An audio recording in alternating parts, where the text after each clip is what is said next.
Nationalité, française, né à Pointe-à-Pitre, Guadeloupe, le 31 mai 1887, mort à Presqu'île de Gien, le 20 septembre 1975, biographie. Saint John Perse, pseudonyme de Marie-Renée Auguste Alexis Ledger, se prononce le G, est un poète et diplomate français.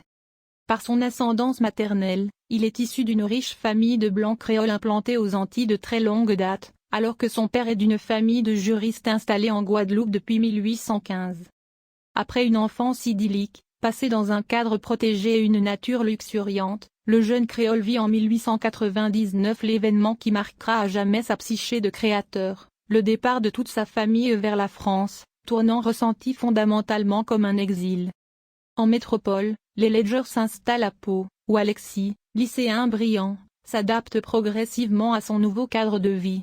Après avoir obtenu son baccalauréat en 1904, il débute à Bordeaux des études de droit, tout en suivant des cours de médecine, de lettres, de philosophie.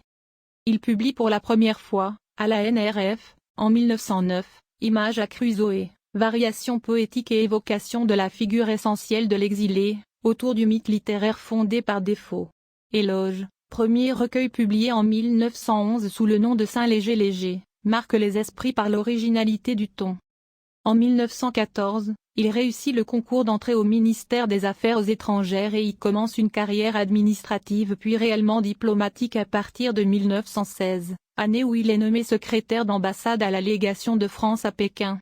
Il reste en Chine jusqu'en 1921, occupant divers postes consulaires. C'est en 1924 qu'est publié, sous le pseudonyme de Saint John Perse, l'une de ses œuvres majeures, Anabase. Entre 1925 et 1932, sa carrière de diplomate s'affirme un peu plus, Saint John Perse devient le bras droit d'Aristide Briand, forgeant avec lui une politique d'apaisement des relations internationales, par la signature de pactes et d'alliances, dont le fameux pacte Briand-Kellogg, en avril 1928. En 1940, il est mis en disponibilité et choisit de s'exiler aux États-Unis. Il publie respectivement ses autres recueils majeurs aux exils 1942, Vent 1946, et Amer 1956. Il rentre en France en 1957, alors qu'une splendide villa lui est offerte dans le Var, sur la presqu'île de Gien. Il séjourne alternativement en France et aux États-Unis, ayant épousé une Américaine en 1958, Dorothy Milburn Russell. Son œuvre connaît alors une audience internationale croissante et il est lauréat du prix Nobel de littérature en 1960. Ses études se font au lycée Pointe-à-Pitre.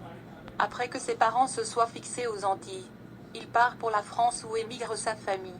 Nous l'observons en droit où il espère un titre. Toute la Nabase brille, la lumière sur la vitre. Jeune poète désormais au Quai d'Orsay il travaille. On lui doit un style qui exclut toute trouvaille. Homme poète que ne tentent les épîtres. Nommé ambassadeur, il préfère s'exiler. Pour séjourner à New York où il veut s'installer. Et là il apprend que ses biens sont confisqués. Rejetant sa mise en disponibilité. Ses manuscrits détruits, sa vie c'est compliqué. Et pour finir il perd sa nationalité. Si vous avez aimé la vidéo, veuillez vous abonner, commenter, partager, et activer la cloche de notification pour ne rater aucune de nos prochaines vidéos.